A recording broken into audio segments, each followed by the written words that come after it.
Kembali lagi di YouTube channel Mantri Motoshop sama gue Benny Saputra. Apa kabar? Gue sehat, lu sehat, semoga kita semua sehat. Nah, hari ini kita ada motor spesial, kita mau bahas. Dan bukan ini motornya, ini akan segera akan kita review, cuma ini masih on progress. Kenalin, ini Bro Fahmi, ini Bro Tio.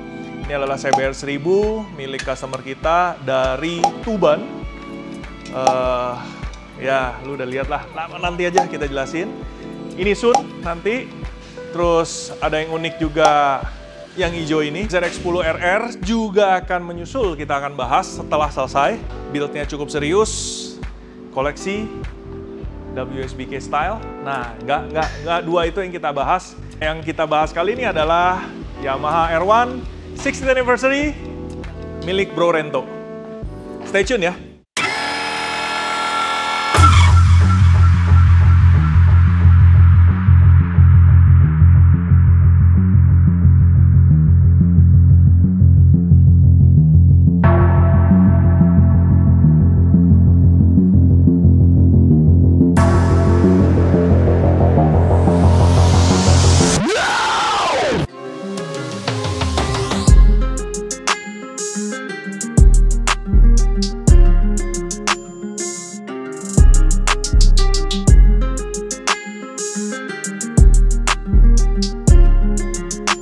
Ini bukan R1 60th Anniversary yang sama yang kita bahas di video yang lalu. Ini different bike. Yang kemarin adalah milik Bro Haji Putra, yang ini milik Bro Rento. Brand new bike. Gue pikir waktu kemarin ini dia bilang dia mau upgrade dong motornya karena standar motor nggak cukup buat gue, cie. Gue pikir motornya udah dia beli, udah dia pakai, udah dia tes, baru dikirim Wantri. Nggak taunya dari showroom dikirim langsung ke Wantri. Dia bahkan belum pernah testing, dia belum pernah coba, dia belum pernah semplak. Langsung dia beli, langsung dia minta upgrade. Listingnya udah panjang, beberapa memang masih di konsult lagi, habis itu di ramu-ramu, tapi here it is. Ini udah jadi, kita akan bahas kira-kira upgrade seperti apa. Untuk motor Bro Rento, pion dia tetap pakai, karena motor ini dia itu kuat touring bro. Dia kuat touring, pakai motor touring multistrada ya ayo, pakai motor sport juga ayo, pakai Brutale 1000 RR Oro juga ayo. Semuanya diberi sama dia. Yang penting have fun, yang penting ya I think itulah ya paling penting buat dia, YOLO. 60th Anniversary ini udah kita selesai kerjain. Apa aja yang di-upgrade? Pertama mungkin kalian udah langsung kelihatan, velgnya menggunakan Rotobox Bullet Carbon Wheels yang super lightweight. Jadi R1 itu udah terkenal agility-nya, ringan, COG-nya juga enak banget. Ditambah dengan velg yang super ringan lagi, makin tambah motor ini gesit sekali. Velgnya pakai Rotobox, terutama brake system ini benar-benar di-upgrade karena motor kenceng tanpa bisa berhenti, berarti lu nggak punya kontrol. Ini motor dia pengen benar-benar in control. So, brake system di-upgrade, disc brake pakai Brembo Super Sport 320 mili, kaliper depan pakai Brembo GP4 RX 108 mili. Brembo GP4 RX menurut saya adalah Brembo nickel. Memang di level Brembo dengan finishing nickel, dia memang sebenarnya seakan-akan paling rendah, tapi menurut saya enggak, ini udah lebih dari cukup. Kampas yang sama yang digunakan di Brembo GP4 RS, M4, ataupun M50, sebenarnya kampasnya sama, size pistonnya juga kurang lebih sama, cuma bedanya adalah dia ini bodinya billet, tapi non-monoblock, karena ini two-piece non-monoblock, dan pistonnya tetap hard steel, bukan titanium. Buat di track day masih oke, buat di itu masih oke. Kalau mau serius lagi baru kalian bisa upgrade ke GP4RR dengan monoblock billet dan titanium pot, dengan GP4PR yang billet, monoblock, titanium pots, dan dia punya kampas khusus. Itu very serious stuff, dan masih banyak lagi ke atas. Balik lagi, tergantung bukan tentang seberapa mahal yang lo beli, tapi kan tergantung kebutuhan. Ini udah cukup banget, yang bikin mewah looks. Jadi ini GP4 RX 108 mili. Selang rem diganti dengan Hell brake line, warna merah. Kenapa sih kita ganti brake line? Apakah Yamaha ini udah dapat brake line braided, kenapa diganti lagi? Supaya jualan lagi? Enggak bro.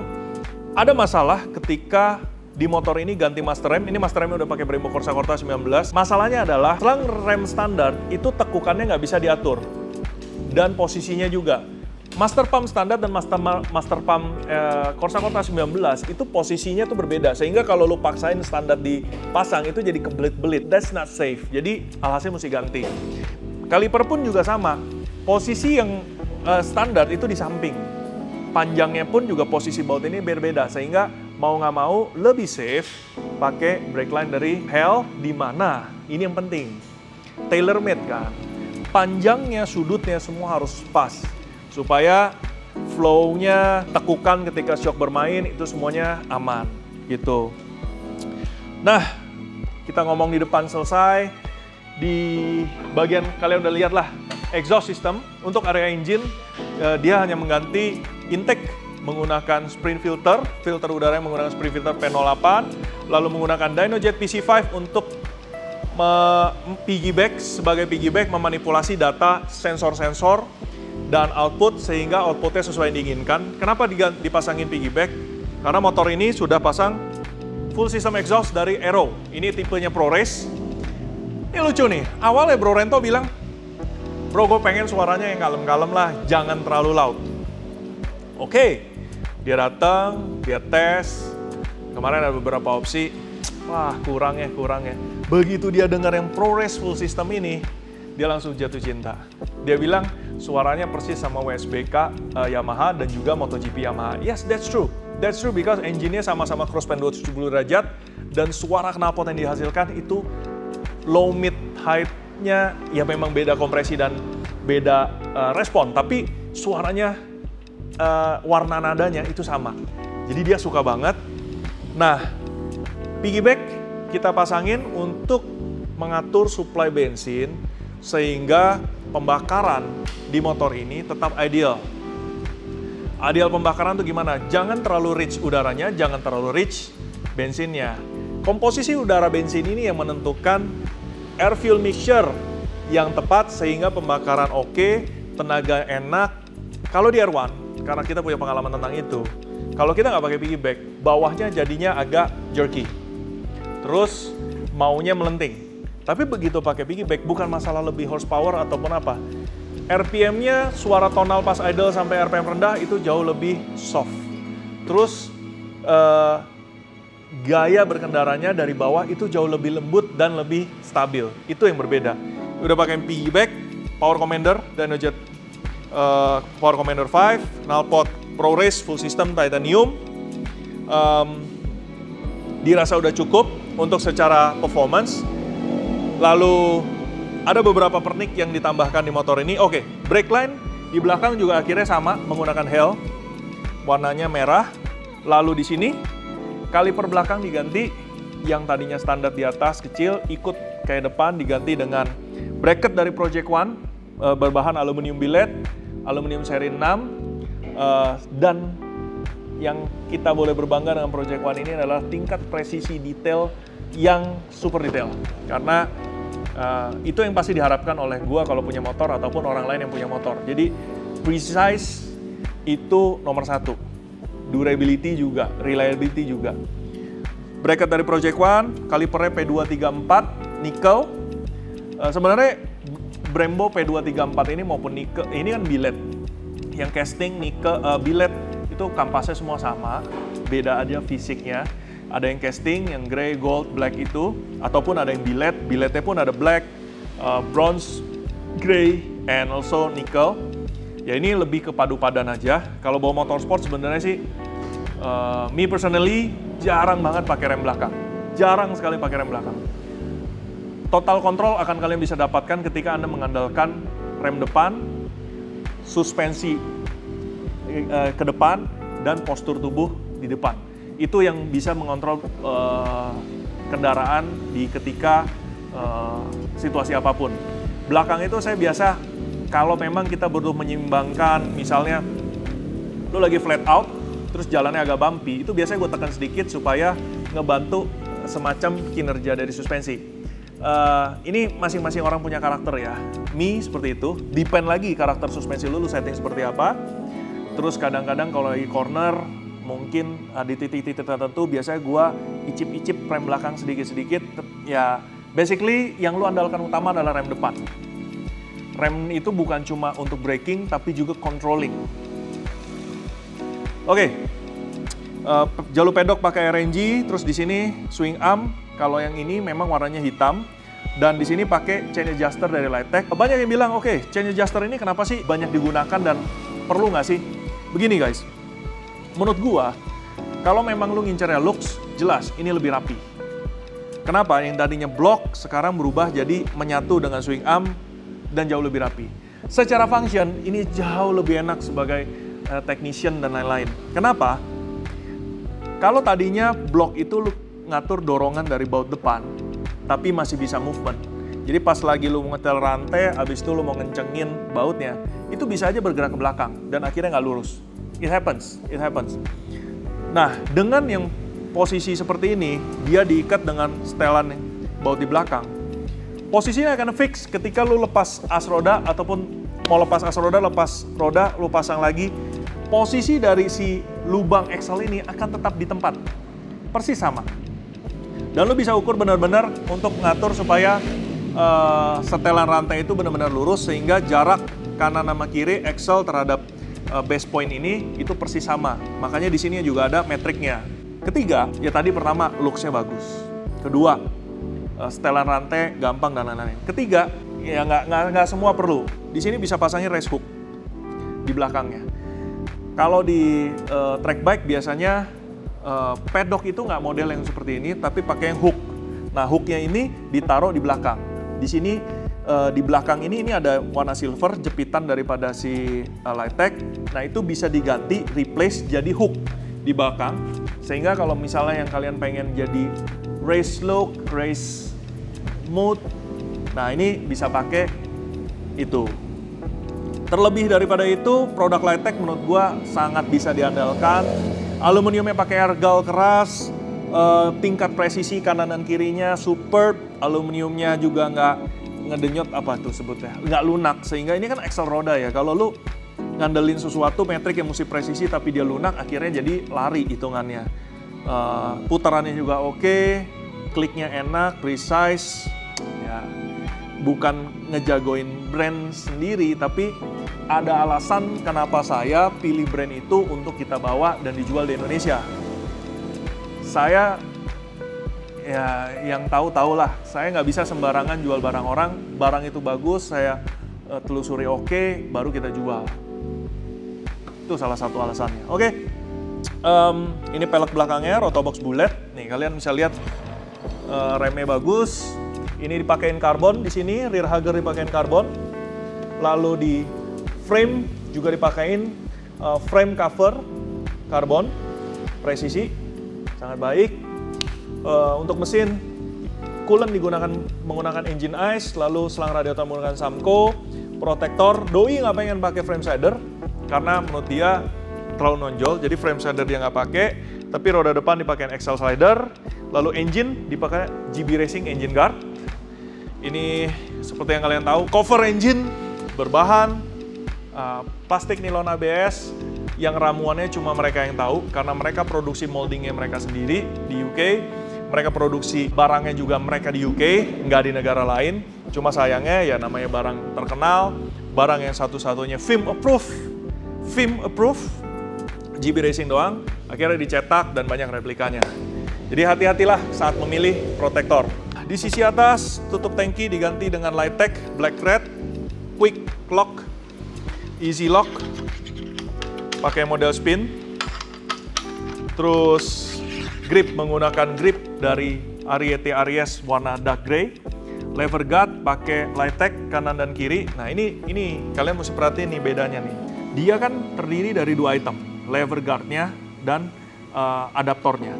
Kalian lihat nih, posisinya slick banget terhadap rem, nggak jauh-jauh amat. Karena gini, fungsi dari ini adalah memproteksi ketika lu berhantapan supaya nggak kena lever kan.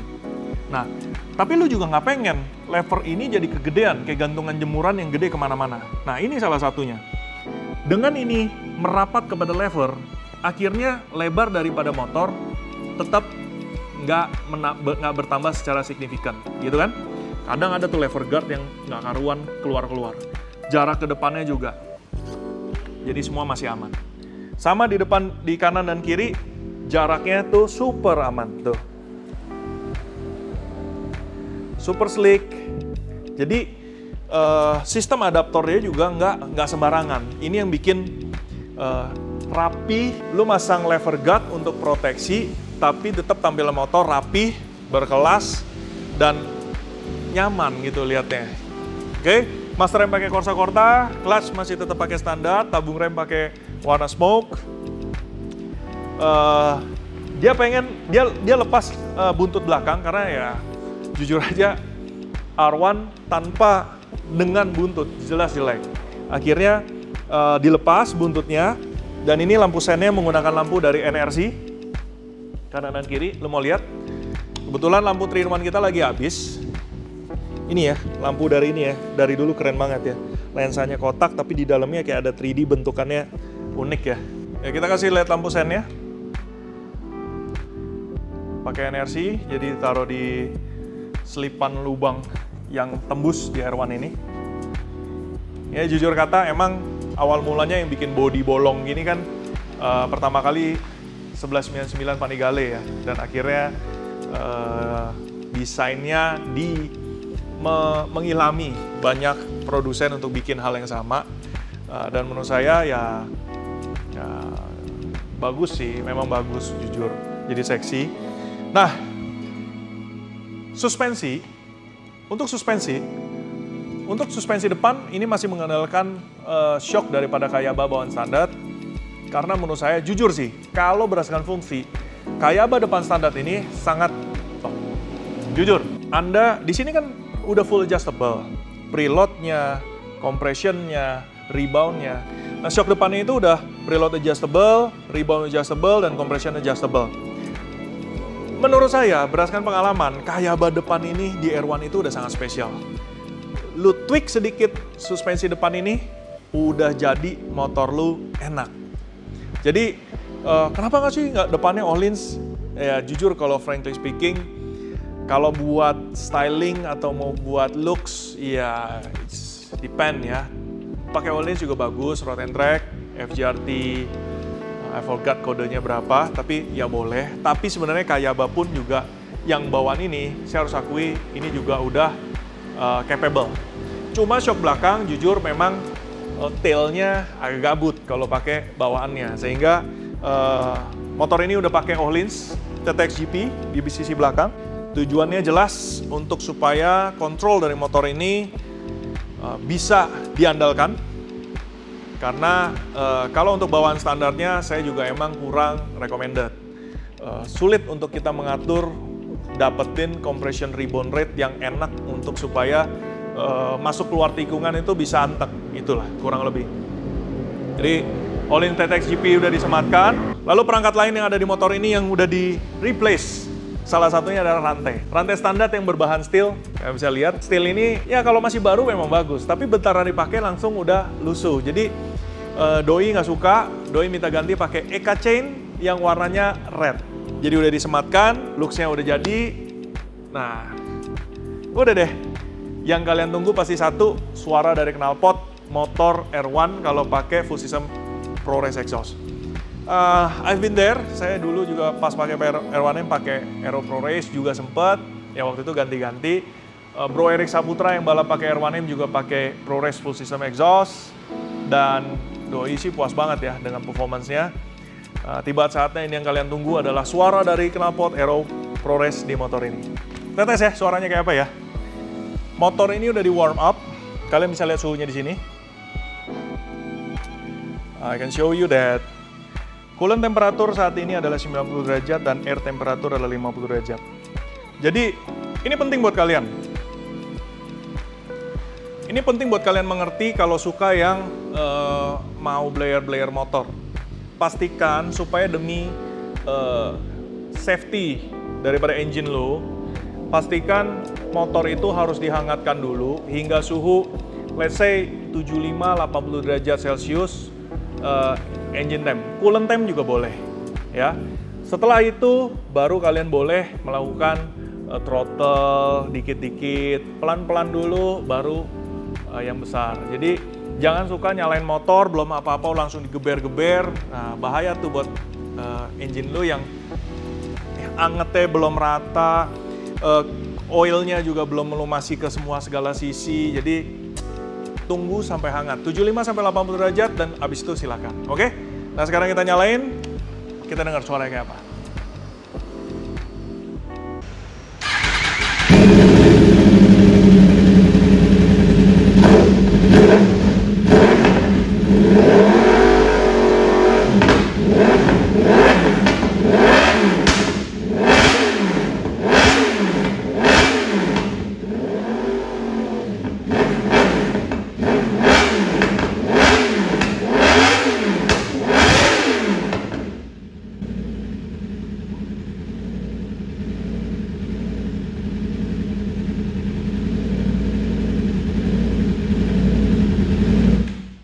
Loud sih, tapi emang jujur boleh kata itulah seksinya dari motor ini yang gue suka dari R1M. Selain handlingnya oke, dibawa gaya bawanya agile banget, yang spesial adalah suaranya. Jujur gue agak boring sama suara 4 inline, karena ya 4 inline gitu. Tapi kalau crossplane 270 derajat gini, suara bawahnya, tengahnya, dan atasnya itu berbeda. Ini baru tadi kan kita raving di sini ya. Tapi kalau lu lihat YouTube ataupun nanti video orang, saat lu bermain dengan motor ini, dibawa di jalan, RPM-nya ada yang di bawah, tengah, abis itu pas teriakan yang dari 10.000 ke atas, itu kayak dia different tonal. Dan itu enak banget. Dan ya betul, dengerin R1M lewat di straight, di sirkuit, itu sama kayak lu nonton WSBK ataupun MotoGP Yamaha bike. Itu suaranya tuh tonalnya memang memuaskan hawa nafsu gitu loh. Ya kurang lebih begitu, ini yang kita bahas dari Yamaha R1 60th Anniversary-nya Bro Rento. Rencananya besok akan kita kirim balik ke rumahnya karena Doi udah kangen, udah pengen pakai. Tapi Doi ketinggalan sesuatu, jadi barusan saja dia bilang dia minta footstep-nya diganti menggunakan footstep dari Lighttech. Dan ada poinnya. Lighttech ini kenapa footstep ini diganti di Yamaha R1? Saya sendiri merasa untuk motor salah satunya Ducati V4 S dan juga Yamaha R1. Kalau pakai footstep standar itu entah kenapa dari seat ke kaki itu agak jauh. Sehingga sometimes kalau kita lagi mau berkelok dengan menggunakan body, pinggul dan lain-lain itu agak sulit. Tapi begitu ganti footstep ya kita tahu ada perubahan naiknya berapa, mundurnya berapa. Itu langsung jauh berbeda karena gerakan kontrol daripada your lower body di motor itu jauh lebih mudah dan tidak lelah, tidak melelahkan. Begitu loh. Ganti footstep itu bukan sekedar naik atau panjang, tapi emang semuanya ergonomi itu ada hitungannya, disesuaikan. Yang paling penting apa? Jangan sampai fatigue. Jangan sampai fatigue dalam arti footstep yang ketinggian. Ini nanti sini lu tuh, angle sininya tuh kejepit. Dan itu nggak enak banget rasanya. Terlebih dari itu kalau terlalu fatigue gitu, lu udah nggak bisa lagi ini nih, gerakin. Jadi tinggi badan juga mempengaruhi ya. Panjang daripada insim, segala lu punya tulang-tulang, itu berpengaruh. Terus, jadi harus pas. Kadang kita mau belok kanan, kita tahu kadang kita melakukan pijak, menekan. Juga sambil yang sini, ada bisa mainin bodinya, dan kayak gitu-gitu. Jadi, kalian bisa explore, nanti kalian pasti tahu, cari footstep yang benar, cari posisinya di mana, yang mana yang terbaik, gak mungkin bisa tanya orang. Mendekati mungkin, tapi hanya lu yang tahu posisi lu nyaman, tapi bawa motor jauh lebih bisa tajam. Gitu aja lah tips and triknya. Thank you for watching. Ditunggu lagi video-video yang oke dari One Trip Motor Shop, karena ya excitement gue sama lu sama, karena ada karya seni yang lagi kita sculpture juga ini banyak, tentunya nanti akan kita bagikan ke kalian juga. Dan juga bagi gue sendiri, video ini harus dibikin karena menurut gue ini adalah legacy gue. Selama gue berkarya, apa yang gue ngerti, apa yang gue bisa, gue taruh piagam legacy ini semuanya ada di YouTube channelnya One Trip Motor Shop. Jadi peninggalan gue kurang lebih gitu, dan gue merasa bangga dengan apa yang gue hasil karyain di dunia ini. Thank you for watching. Semoga kalian sehat selalu, sukses selalu, dan kita berdoa sama-sama supaya dunia motorsport di Indonesia makin maju, dunia permotoran ataupun otomotif juga makin maju. Tapi ingat, kita harus tetap disiplin, bertanggung jawab, dalam melakukan apapun. Kita hidup bebas, tapi bukan berarti kita sebebas-bebasnya. Tetap harus ada pertanggungjawaban. Jadi segala peraturan yang ada, tolong kita taati demi kepentingan bersama. Oke? See you guys. Ciao. Bye-bye.